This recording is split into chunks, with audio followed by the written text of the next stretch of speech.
La Turquie a fait un grand pas. Certains diront que c'est un grand pas vers les dissensions, d'autres vers la collaboration, d'autres encore vers un futur radieux ou peut-être un désastre économique. Peu importe, en tout cas ce qui est sûr et certain, c'est que c'est une première. Un membre de l'OTAN a fait son adhésion au sein des BRICS. En l'occurrence, ils ont fait la demande d'adhésion.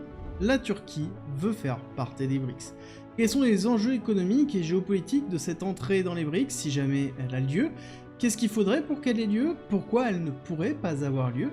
Et est-ce qu'elle est réellement possible alors que la Turquie est membre de l'OTAN? Elle a fait sa demande d'adhésion à l'Union Européenne en 1999 et que malheureusement elle est toujours en attente. Comme je vous l'ai dit, oui, ce serait une première et ça changerait clairement peut-être les forces d'influence en Europe. Ça pourrait être un aggrèvement des sources de tension ou peut-être à l'inverse une simplification des négociations avec un arrêt de l'opposition. Opposition culturelle, opposition Europe-Occident, en tout cas, c'est sûr que si jamais la Turquie est acceptée dans les BRICS, ça changera beaucoup de choses. Mais concrètement, pourquoi la Turquie fait ce choix et pourquoi maintenant? Je pense qu'il est essentiel de se pencher sur la relation entre la Turquie et l'Europe, la Turquie et l'OTAN, et aussi, surtout, la Turquie et la Russie. Mais avant d'aller plus loin, il faut poser la Turquie sur une carte et se rendre compte qu'elle est au centre de la confrontation de trois mondes. L'Occident, l'Orient et le Moyen-Orient. Elle a souvent d'ailleurs été appelée la porte de l'Orient, et ce n'est pas pour rien. Il faut se rappeler que Constantinople a occupé vraiment un rôle monumental dans l'économie mondiale et dans la route de la soie. Maintenant, elle est nommée Istanbul, mais c'était le cœur de l'Empire ottoman. L'Empire ottoman a été fondé en XIVe siècle et a duré jusqu'à il y a très peu de temps. Ça a été l'une des puissances les plus influentes au monde et qui a exercé une domination sur une grande partie de l'Europe du Sud-Ouest, du Moyen-Orient et de l'Afrique du Nord. À son apogée au XVIe siècle, XVIIe siècle, l'Empire était vraiment un carrefour commercial et culturel entre l'Orient et l'Occident. Et justement, l'influence ottomane s'étendait non seulement par la conquête militaire, mais aussi par la diffusion d'une culture islamique, on va revenir dessus dans quelques instants. Les Ottomans ont eu un impact durable sur l'Europe, notamment en affaiblissant l'Empire byzantin et en influençant les différentes dynamiques politiques en Europe de l'Est et dans la Méditerranée. L'Empire ottoman a d'ailleurs marqué profondément l'histoire du monde en laissant des traces visibles et que l'on voit encore aujourd'hui dans les cultures, les langues, les systèmes juridiques de plusieurs pays de son ancien territoire et donc de toute l'Europe. Quand on comprend cela, on comprend tout de suite l'importance de la Turquie, la complexité de son existence politique. Elle est placée sur trois grandes plaques politico-culturelles différentes. Et justement, elle doit mener habilement sa diplomatie. On va voir que sa relation entre l'Europe et la Russie est loin d'être simple. Et on va commencer par l'Europe. Il faut savoir que la Turquie est membre de l'OTAN depuis 1952, et c'est le point de l'organisme, de l'institution le plus avancé dans l'Orient. C'est vraiment le fer de lance que l'on voit sur la protection de l'Occident par rapport à l'Orient, par rapport à la représentation de ce qu'est réellement l'OTAN. Et les relations de la Turquie avec l'Union Européenne sont marquées par des mélanges d'aspiration, d'intégration, le fait de vouloir faire partie de l'Union Européenne, et des tensions persistantes, qu'elles soient géopolitiques, qu'elles soient culturelles. Clairement, la Turquie est candidate à l'adhésion depuis 1999, mais n'a toujours pas réussi à rentrer dans l'Union Européenne, avec des vétos à droite à gauche de la France, de l'Allemagne en partie, et à cause aussi officiellement de désaccords concernant les droits de l'homme, les états de droit des libertés et la presse dans le pays. Mais il y a une véritable réflexion sur le fait que la véritable raison du refus soit plutôt liée à son positionnement religieux. On pourrait se demander en quoi avoir un pays musulman dans l'Union Européenne serait si compliqué que ça. Je ne saurais pas vous répondre, mais la réalité c'est que cette question va être un gros sujet aussi sur son adhésion des BRICS, mais on reviendra dessus dans quelques instants. Malgré tous ces obstacles, en tout cas la Turquie et l'Union Européenne partagent des intérêts économiques étroits, consolidés par les accords d'union douanière qui ont été signés en 1995, et ces échanges permettent à la Turquie d'échanger librement des produits industriels dans l'Union Européenne, faisant cette dernière le principal partenaire commercial du pays. C'est une réalité, mais en l'occurrence, c'est aussi le cas avec la Russie. La Turquie dépend énormément de la Russie au niveau de son approvisionnement, au niveau des hydrocarbures et du gaz, on reviendra dessus aussi dans quelques instants. Concernant l'Union Européenne, les tensions politiques sont réelles et les désaccords aussi, tant sur la gestion des flux migratoires que sur les différences au niveau des zones de forage en Méditerranée orientale, Chypre et autres, j'en passe. Les sujets sont divers et variés et sont souvent sujets à de véritables tensions diplomatiques et qui pèsent réellement sur les relations entre l'Union européenne et la Turquie. Concernant la Russie, la Turquie adopte une approche qui est beaucoup plus pragmatique et qui est basée vraiment sur un mélange de coopération et aussi de concurrence.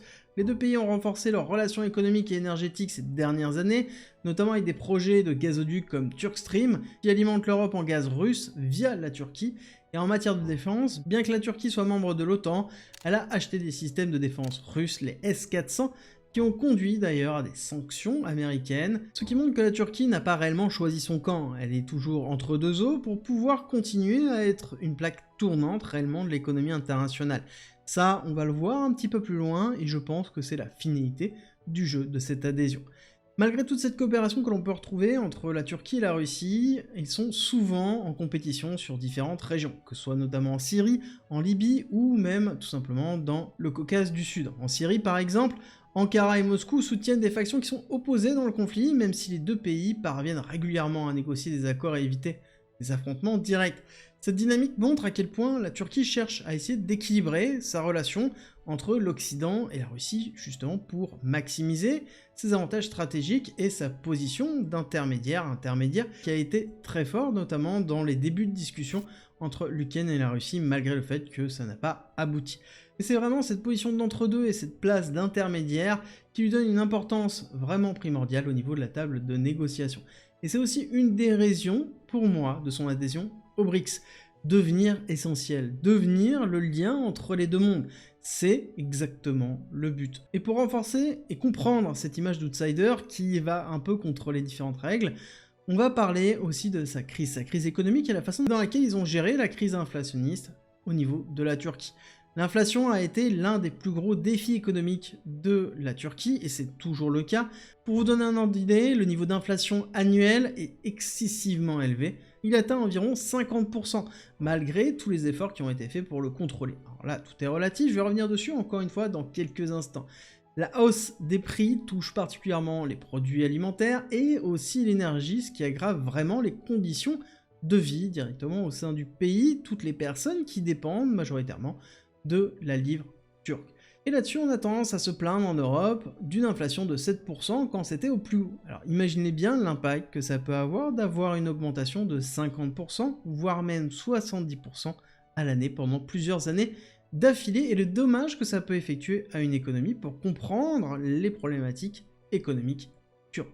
Mais cette inflation est persistante et elle est partiellement due à la faiblesse de la livre turque, aux politiques monétaires expansionnistes menées par la banque centrale turque sous pression bien évidemment politique et donc d'Ankara, et c'est une véritable pour moi décision du pays, de la Turquie, de ne pas augmenter par exemple ses taux directeurs pour essayer de restreindre l'inflation et justement à l'inverse de les garder bas pour garder une inflation importante.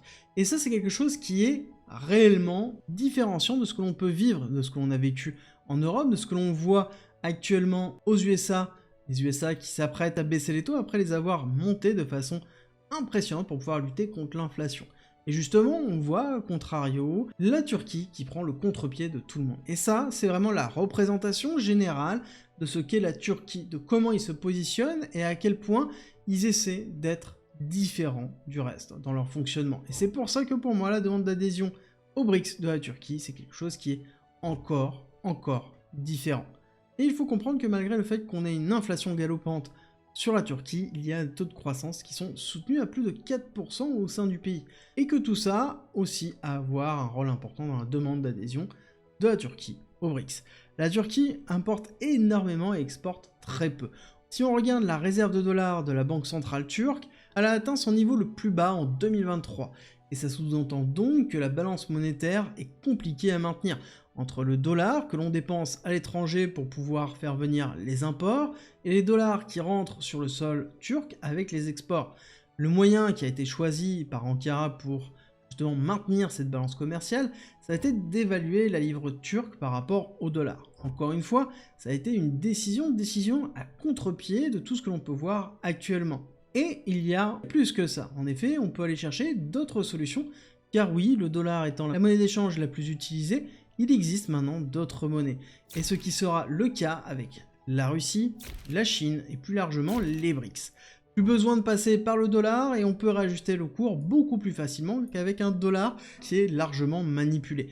Et l'ensemble des sanctions mondiales qui ne sont d'ailleurs pas appliquées par la Turquie ont forcé la Russie, par exemple, à trouver d'autres partenaires économiques et surtout à trouver d'autres moyens d'échange monétaire, étant donné que la Russie ne peut plus utiliser ou n'utilise plus le dollar dans la majorité de ses échanges. Donc ce qui est plutôt positif pour la Turquie. Et de son côté, le gouvernement turc, si on regarde ce qui est en train de se passer actuellement, a annoncé une série de réformes visant à stabiliser son économie, comme la rationalisation des dépenses publiques, la réduction de l'inflation, et des mesures pour attirer davantage d'investissements étrangers. La Turquie cherche d'ailleurs à renforcer ses relations commerciales avec les pays du Golfe, la Chine, la Russie, et à consolider vraiment son rôle de plaque tournante énergétique avec des projets tels que les pipelines de gaz naturel.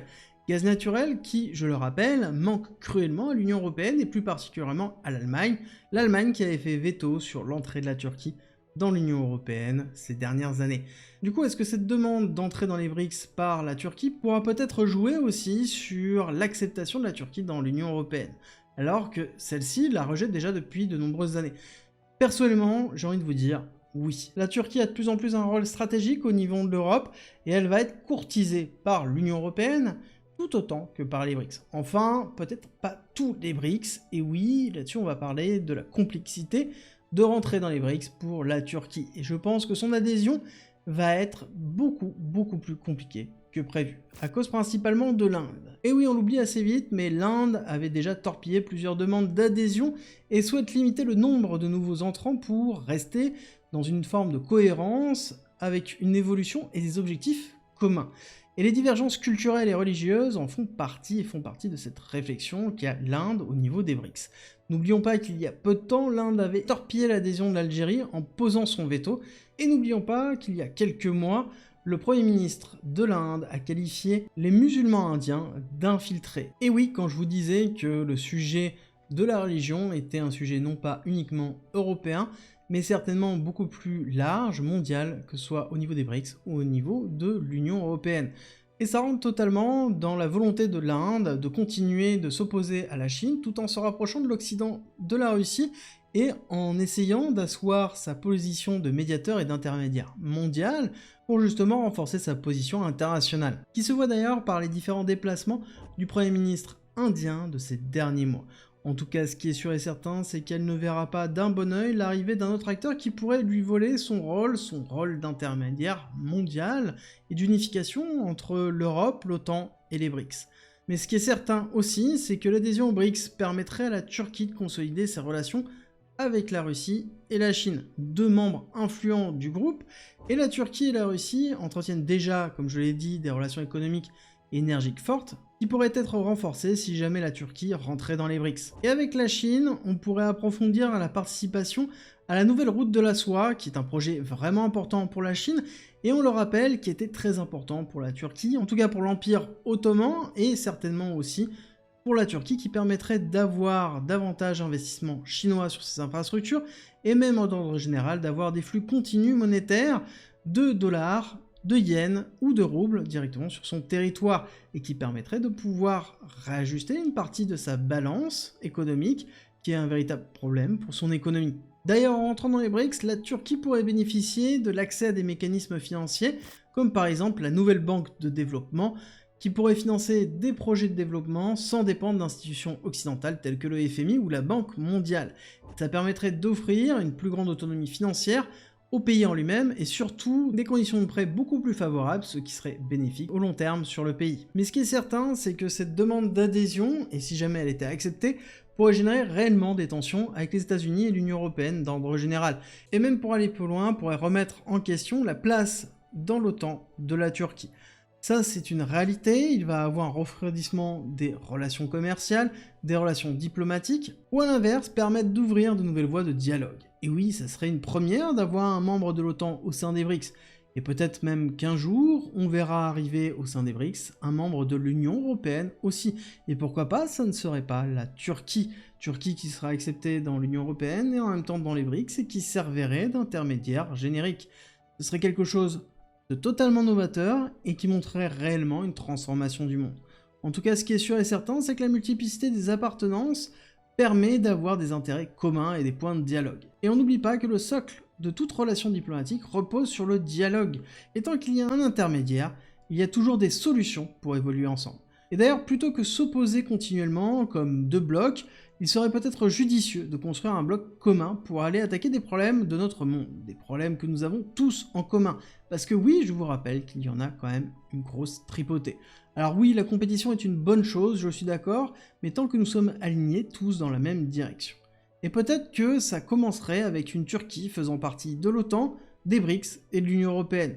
En tout cas, ce qui est sûr et certain, c'est que c'est la preuve d'un changement mondial fondamental, où l'opposition ou encore l'imposition d'une vision ne serait plus la solution dominante, mais plus un travail commun pour arriver à des idéologies communes. Encore la grosse problématique, c'est toujours cette notion d'idéologie, de but, que ce soit dans les BRICS, que ce soit dans l'OTAN, que ce soit dans l'Union Européenne, c'est toujours ce qui a été problématique.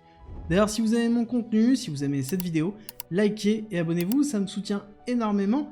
Et si on revient sur la Turquie, rien n'est dit qu'elle sera acceptée. Rien n'est dit qu'elle ne le sera pas, mais en tout cas, cette demande change beaucoup de choses dans la relation d'influence que l'on retrouve au niveau de l'Europe. Et c'est la preuve que le monde change. Et comme tout changement, il va falloir être patient. Rien n'est dit que ça se passera simplement.